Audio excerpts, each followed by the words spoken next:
This podcast is sponsored by Odds Monkey. Beat the bookie and make money whether you win, lose or draw. Swing by oddsmonkey.com today to try the UK's #1 matched betting service for just £1. Enter promo code BIRDCAMP when you register and upgrade to premium.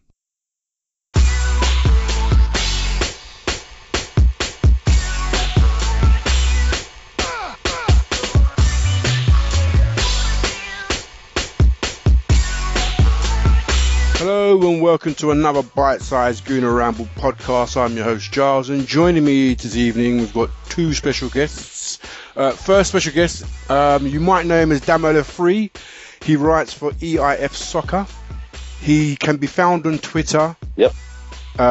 Writing everybody's silly opinions on footballers, teams, tactics and formations. Io, welcome to the podcast. How are you, mate? Hello. I'm excellent. Good man. And also joining for the first time, we've got CJ, who's a football coach, recently worked out in Mexico. I heard you're off to pastures new quite soon, is that right, CJ? Hello, Giles. How you doing, mate? Yeah, off to China very soon, so I'm starting a new chapter there. Following the yen, yeah? Exactly, yeah. Sadly, not on the same money, but yeah. He's also one of Akil's Rat Pack, and he can be found in the Tollington getting shit-faced after a game.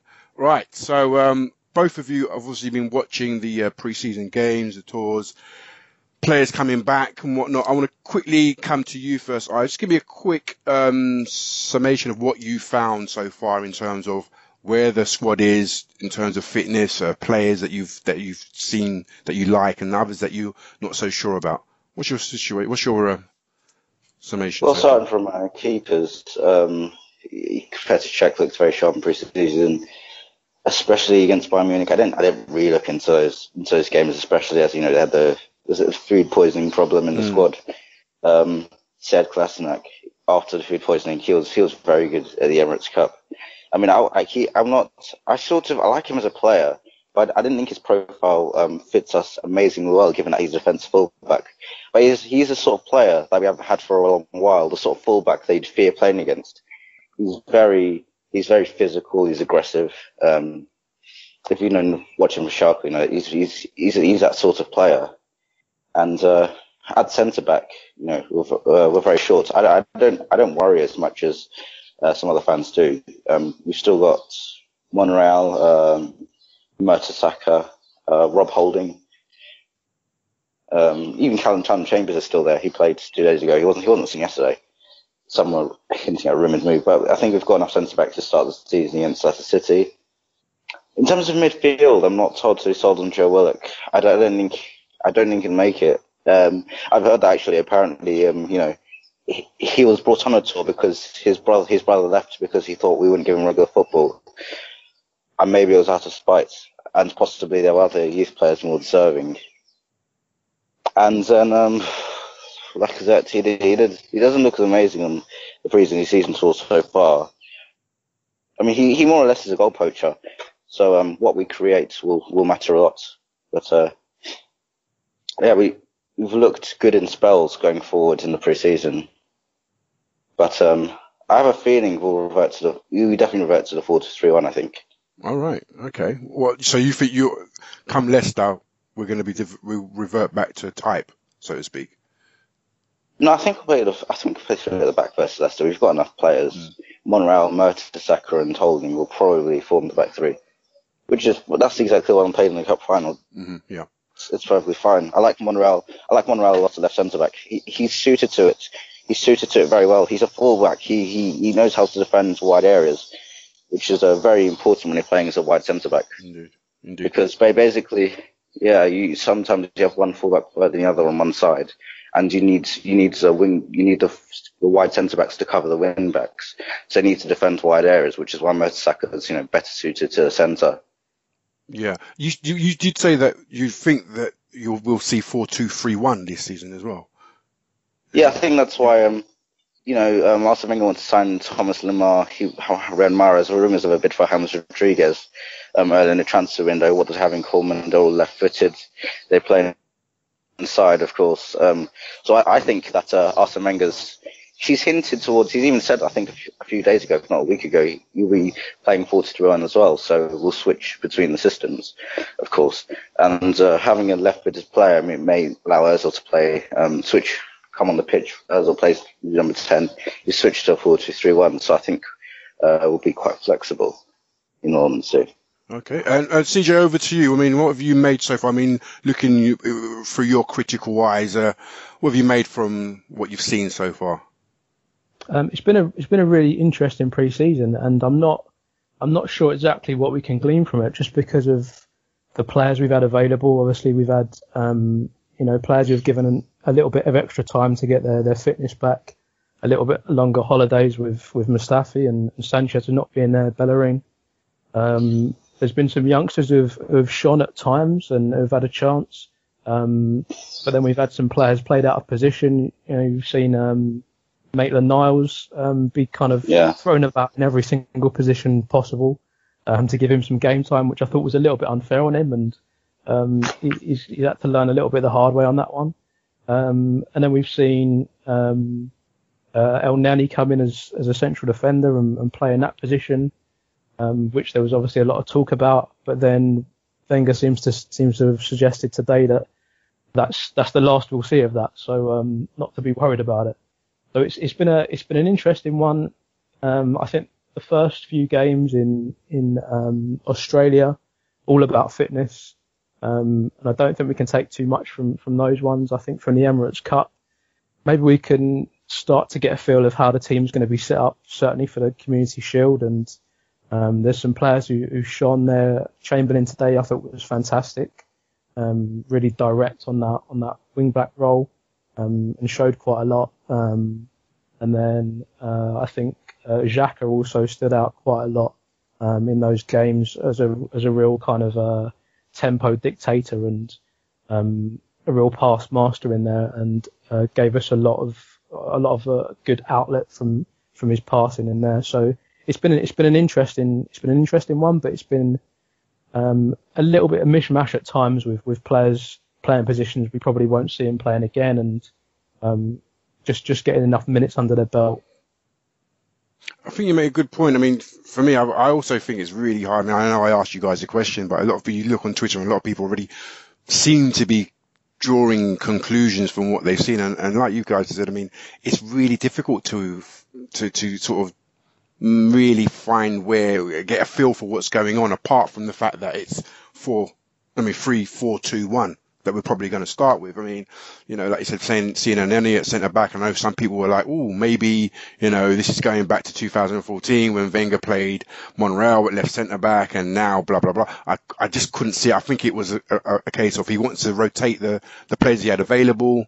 Obviously, there was a food poisoning thing, and it was just a simple case of that. Same with Maitland-Niles, definitely not a centre back in any shape, way, or form, but as you said, he's young. You want to give him minutes. You want to see him in different positions, test out his intelligence, his game, the way he reacts and reacts to certain situations and handles situations. So definitely in that score, I definitely agree with you guys. Saturday we saw Walcott have a really effective game, and I want to ask you. I want to start with you, CJ. I mean, where was he playing? Exactly what role and position was he playing in that system? Because, up until before then, he hadn't been seen in the free man in the new shape. Everyone, including myself, thought he had no real position in there. But on Saturday, we saw him. Wenger deployed him. Where would you say Wenger deployed him, and how did he look so effective in that role? I was talking to somebody earlier and saying if you watch these games and it wasn't Wenger as a manager, I think there'd be so much discussion about the tactical setup, because I think what he's done has been really interesting, and maybe there's not enough credit given to him for that, because I think what we found is those two players playing behind the striker are kind of playing in half positions. They're coming in quite narrow and playing as attacking midfielders, and joining the central midfield when we're in a defensive shape, and then they're coming into wider areas but not as wingers, to kind of pick up a position in a sort of free role or a free space. And I think both players have done it. And I saw Iwobi was doing it as well as Theo, and they get a lot of success from there, because you're finding pockets of space just in between that defence and that midfield. You may be able to make good runs from that area as well. You can still get into the wide areas, but it leaves the wide areas clear for the wing backs. And it also leaves the central role, the central striker role, free for that out and out number 9. So I think that role is a kind of half position, or it's a number 10, and it's also a winger, and it's something that could be of really good use if players can learn it. Ozil plays it so well, kind of drifting around the pitch, finding space for himself. But I think, especially the cup final. Exactly, yeah. I think with the setup with these 2 players behind, I think it will really suit Iwobi. It will really suit Sanchez, and really surprising to me is it suited Theo, because he was able to get into the box and offer some support. And we've seen he's very efficient from those areas. He does get goals and he does get assists from those areas. Ayo, over to you. I mean, what did you think of his basically his gameplay yesterday? I'm talking about the back three as a general. The biggest thing I've actually noticed is that our ball circulation has much improved with the 3-4-3, in my opinion. Having an extra centre back deep, especially, I think it does help with our build-up. It also means the central midfield it's much more rigid. You see, there's a lot less movement. I think in possession that's required compared to the system before. So yeah, I do think that's helped from deep, our ball circulation, especially with the centre backs. I think that's the biggest advantage of the 3-4-3 as well. And that rigidity also means that you have more men back. The Premier League is pretty end to end. And so I think a back three is suited to the Premier League due to its end-to-end nature as well. So I'm pleased to an extent. The pressing is good in parts, in my opinion. It's good in parts. Sometimes one of the centre-backs, obviously, could step out into midfield and press. It's much more rigid. We don't always press as high up the pitch. At times, it was a little half-hearted in pre-season. But that's really what I've got so far. In all honesty, I'm sure Chris has expanded on how the forwards are quite narrow behind the striker. He's already explained that. So yeah, that's pretty much what I've got from it so far. And do you think Theo has a very big part to play in this system now? Because like I said, last season when we switched formations, Theo was pretty much out the door in many people's eyes, including mine. But it seems as though he's managed to forge a way back in. Just judging on his how really effective he was yesterday. All of a sudden he looked like he was. You could see a place for him in the system. Yeah. He didn't look out of place in it. An important thing to do is not to exaggerate. Mm-hmm. Yeah, true. Oh, sorry. Do you want to continue? Sorry. Do you mind if I just expand on this? Basically, mid-season injuries. Mm-hmm. Mid-season injuries have been shown to cause significant regression in players, very significant. And I think it was in just late December or January. It was after the City game. That's it. He had a calf injury for about 1.5 months, and it's same. Coutinho had a mid-season injury, for example. He wasn't the same.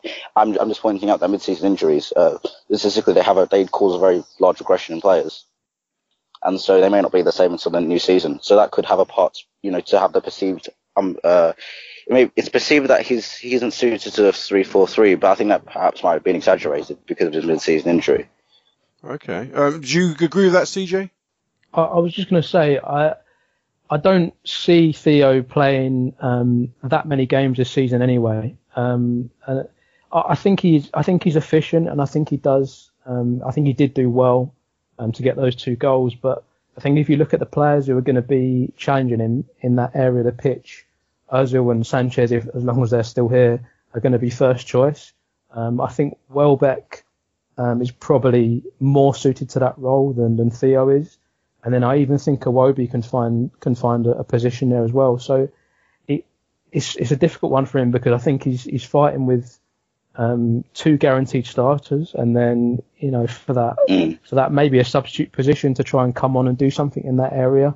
I don't know whether it's really suited to what he's best at. I know he did do well and get those 2 goals, but for me, he's not a player who fits into that system very well, and I think over the course of the season, I think he would show that. But you have to give him his dues for getting the 2 goals. Indeed. I agree with that assessment. Yeah. You mentioned Iwobi, and of the players that I've seen over this preseason so far, him and Xhaka really have impressed me. Xhaka's been involved in every game, so he's an obvious starter. Iwobi has really sort of stepped up, and I wonder if last season was sort of almost like a second season sort of come down.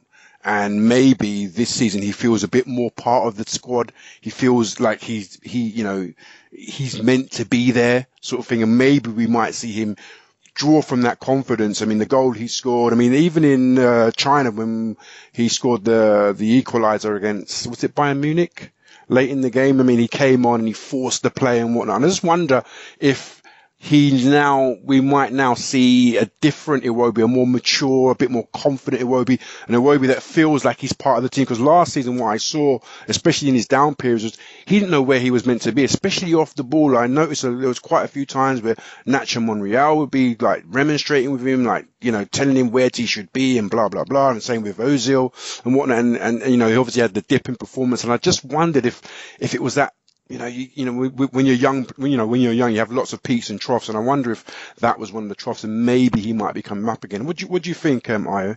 I think it's going to be a big season for Iwobi, and I really hope he performs as well as he did when he first came into the team.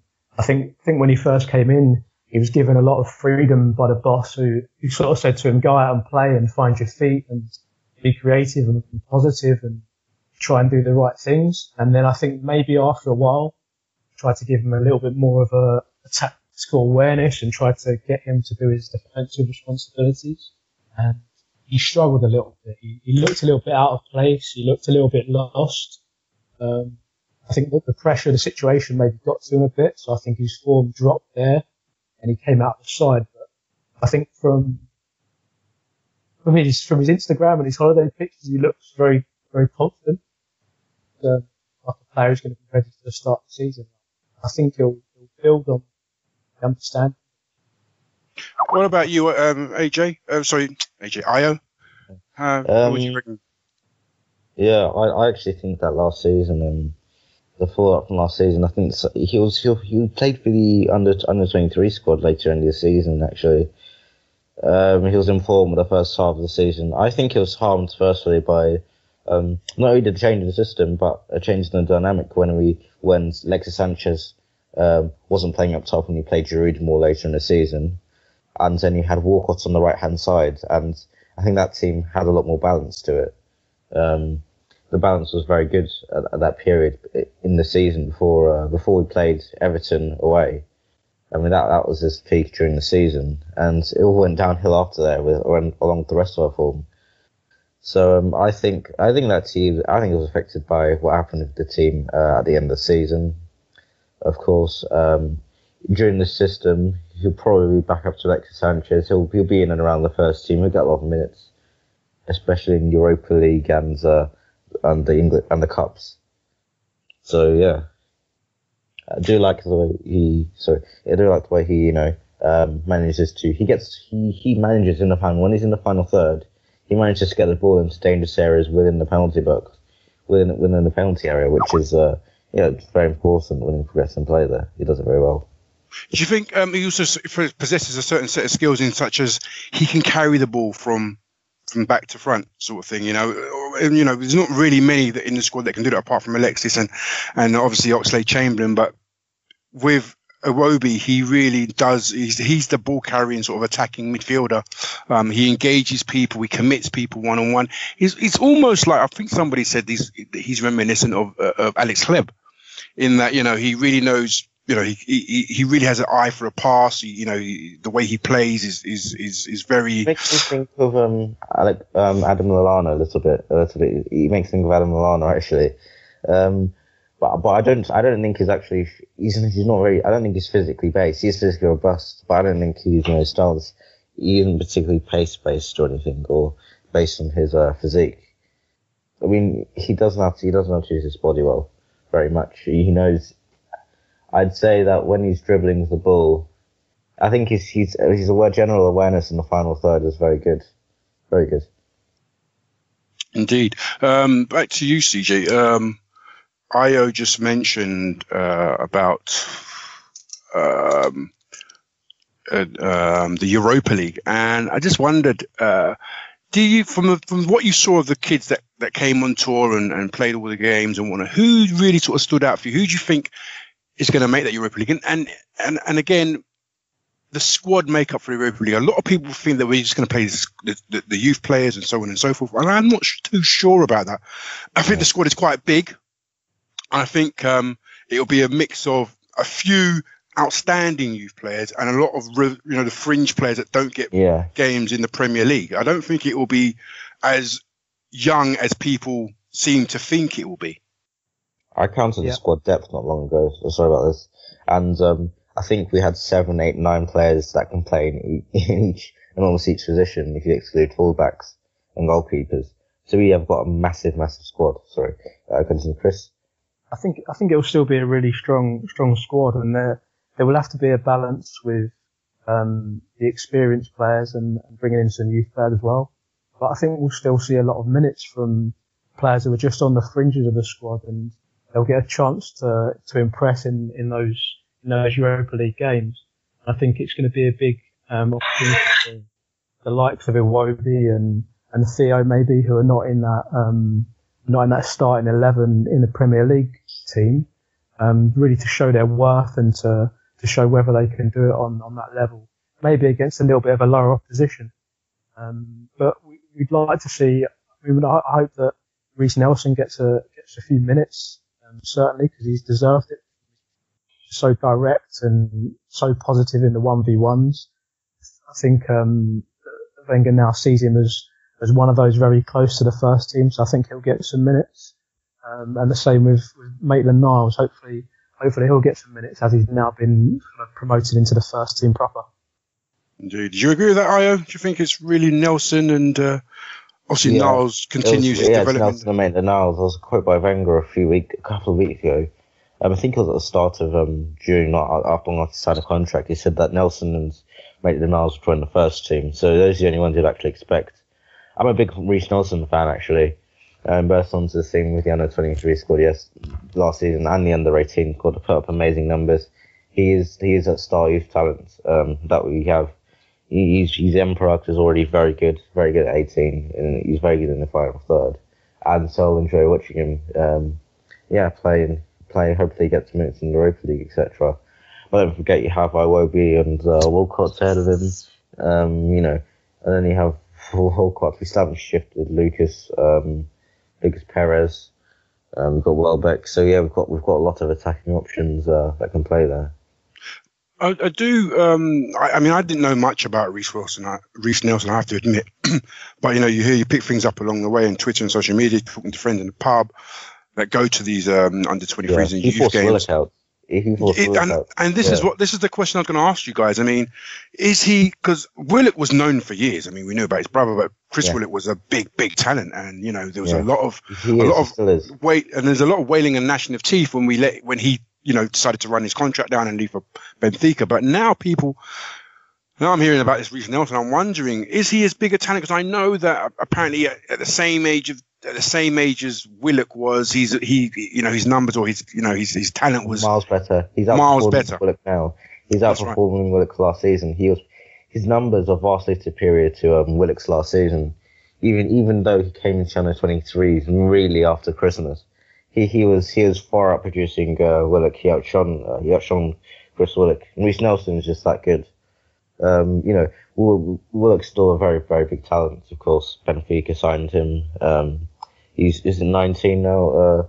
He obviously wants to get guaranteed first team minutes, but it looks like Reiss Nelson was really going to force him. He was ahead of him in the pecking order for first team contention, of course.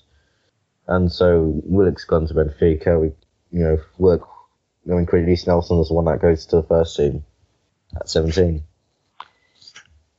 Chris, over to you. I mean, how important is it to avoid the dangers that we've sort of fell into with Chris Willock in terms of, I think the club promised, or Wenger promised him minutes or something like that, a certain number of games, and that promise wasn't upheld, and he went off to Benfica, and apparently his older brother, the same kind of thing happened with his older brother, and I'm not sure what's happening with his younger brother. I mean, what are the pitfalls? What are the dangers, and how do clubs avoid this sort of situation with the youngsters? If you look at Jadon Sancho over at Man City, he looks like he wants to leave because he's not getting minutes that he thought he was promised. I mean, how difficult is it to negotiate this sort of pathway?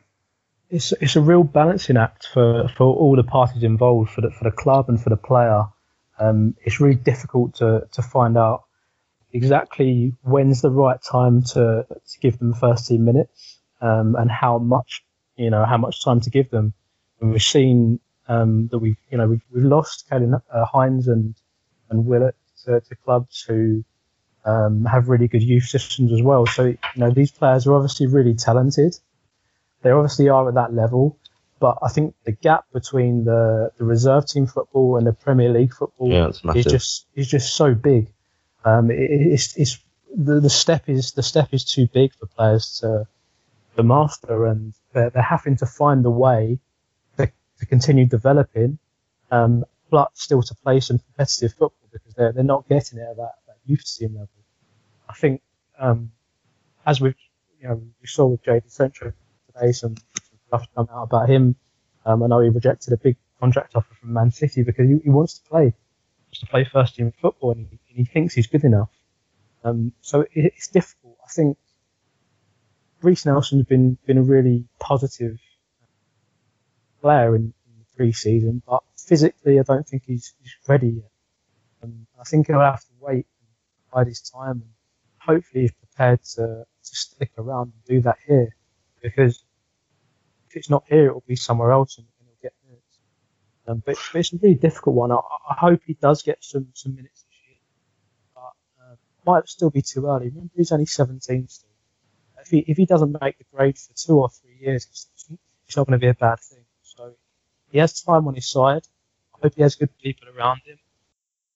Coming back to you, Io, it is a really difficult sort of balancing act, isn't it? I mean, nowadays more so than ever, the youngsters, they're being filled with so much stuff from so many channels, and they believe that they're prepared and they're ready, and they demand and they're insisting on these minutes. It's very true. At youth level in England, the talents.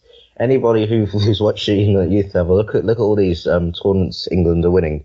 Mm-hmm. The talent is definitely there. In fact, when Alexis Iwobi got his chance, he was nothing special at youth level. He was nothing special.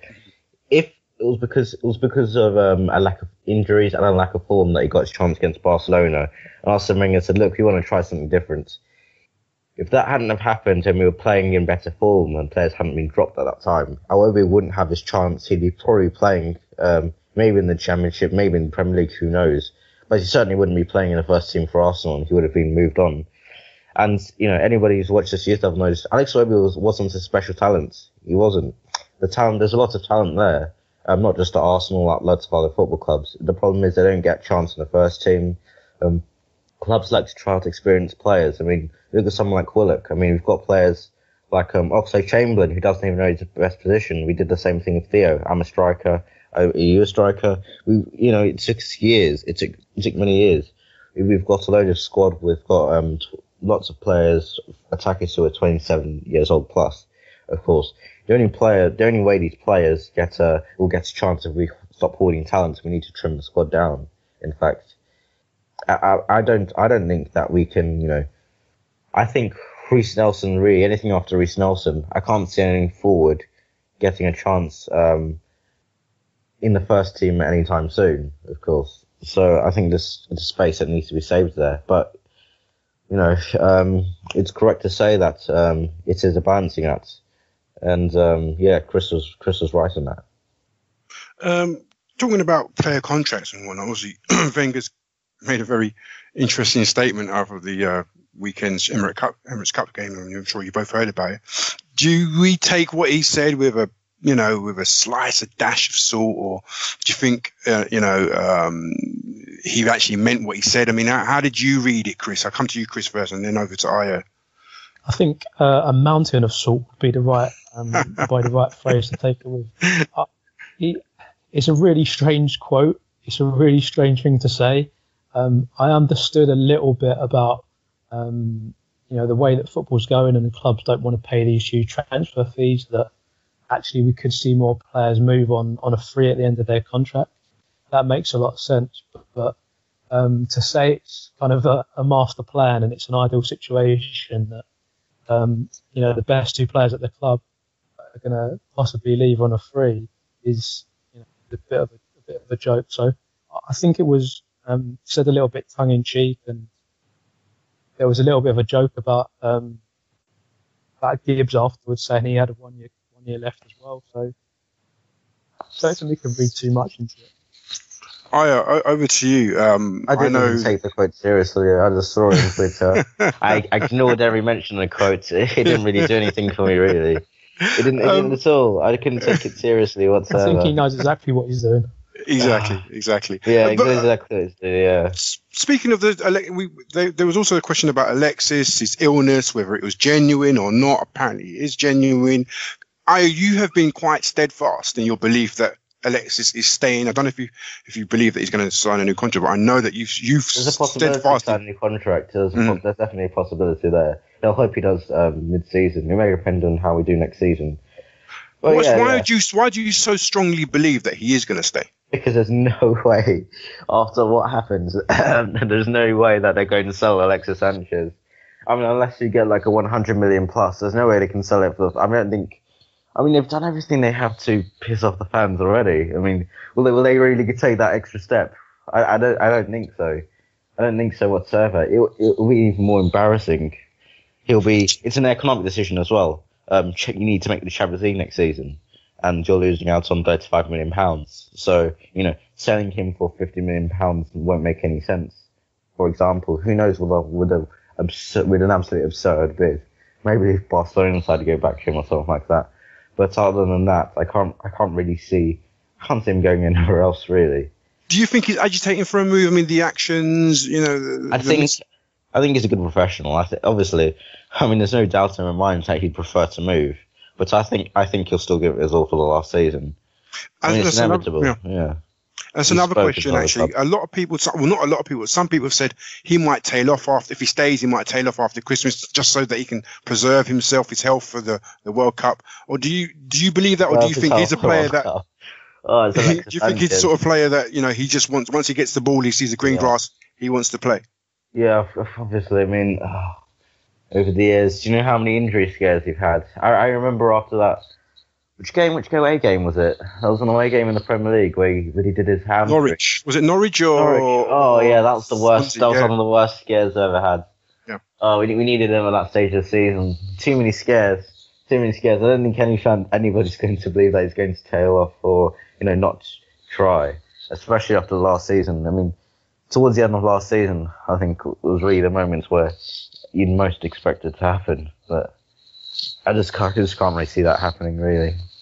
And over to you, Chris. Do you agree with Io, or is there some sort of are you having nagging doubts? I do have a doubt, and I think there's a way that the club could spin it. That if Sanchez comes back and his attitude's not quite right, and they think that he's having a negative impact on the morale and the spirit in the dressing room, that they could sell it as we need to get this bad egg out, and we'll be better for it, and we'll go and spend the money. And I think there is still potential that he could move. So I'm not quite as steadfast in the belief that he'll stay as IO, but I would like to think he will, and I think the percentages are there.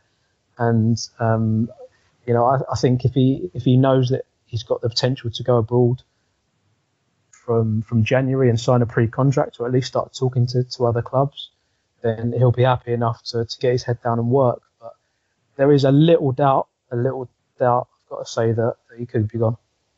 One thing I've learned is that when something like this happens, or there's this huge saga or something is overblown, or maybe someone's attitude isn't quite right, they want to agitate for a move, what happens is the club usually keeps them. They sulk for a while and they play better later. Nobody's going to be, a huge kick up that much of a fuss for a whole year. It just doesn't really happen. Let's assume that he wasn't happy at the start of the season. I think I think that would change during the season. He was spotted at Heathrow Airport. I've seen on Twitter, pictures at Heathrow Airport. It seems like it's back now. So hopefully he gives us a great season. Okay, cool, Leo. All right, so let's move on to the little occasion that is the Community Shield, the last pre-season game of the season. Io, give me your lineup for the game. Yep, obviously tracking goal, Konatinat and Oxlade-Chamberlain as wing backs, obviously, because Chamberlain's been excellent in pre-season and he's had a full pre-season on that kick to Bellerin. That's the reason my decision. Xhaka, Ramsey, central midfield is given, and Ozil, Iwobi, and Lacazette up front, of course. I think Alexis Sanchez. He's going back on Wednesday. I think he has to be on the bench. I think Casa Wenger will keep him on the bench. I mean, he is a game changer. He's a match winner.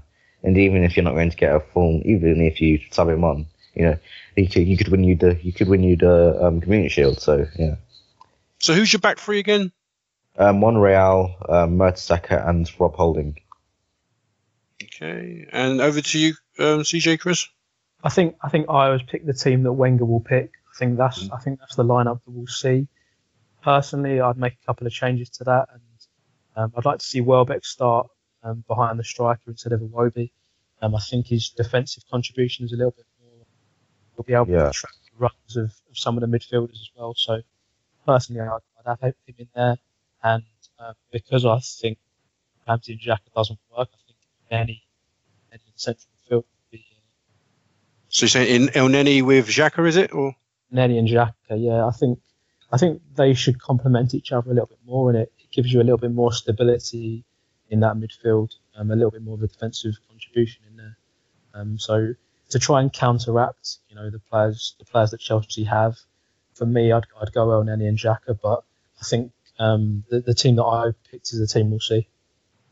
Okay, and so your back five are? Holding, Mertesacker, Monreal, Kolasinac on the left, and Chamberlain on the right. Okay, so you've got the same back five of goalkeepers. Okay, and you said Ozil and Iwobi behind Laka? Yeah. And I think that, if you bought in your striker for 52 million quid, you've got to give him a chance to get this ground running. What better place to do against Chelsea in a competitive game, of course. I mean, when you're spending money on a striker, you need him to hit the ground running straight away. It's very, very, very important. Yeah, there'll be an absolute meltdown if we don't see Lacazette starting the game. Yeah. All right, so those are your lineups. So none of you have picked Bellerin. Is that because of Oxlade-Chamberlain's performance over the course of the end of last season and over pre-season, or is it because Bellerin is just not up to match fitness in your eyes? And I think it's a joint thing. I think it's a joint thing. I don't think Bellerin's quite fit yet. He needs some. I think he only played 45 minutes in one of those games. He's going to need to build that fitness up just a little bit until he gets ready. And I think Chamberlain is in real cracking form, and he did so well in those pre-season games. He'll really do well at holding Alonso back as well in that position. So, for me, Chamberlain's the one at the moment who we need to make use of. He's the informed player. And you agree? I take it that's your thinking as well, are you? Yeah. Okay. Coolio. All right. I think it's a good time to wrap it up there. I want to thank you both for coming on, making your debuts on the podcast. Thank you, Giles. Thanks, Giles. It's been nice to be on. No worries. Ayo, I don't know how long are you out over in the US for? 6 weeks, actually. 6 weeks. I get back in the middle of August. Cool. All right. You're back in time for a league game? Are you taking any league games in when you come back? I probably will. I'll probably go to the first one back, maybe. Okay, cool, Leo. And CJ, Chris, you're off to pastures new. You've only just got back, mate.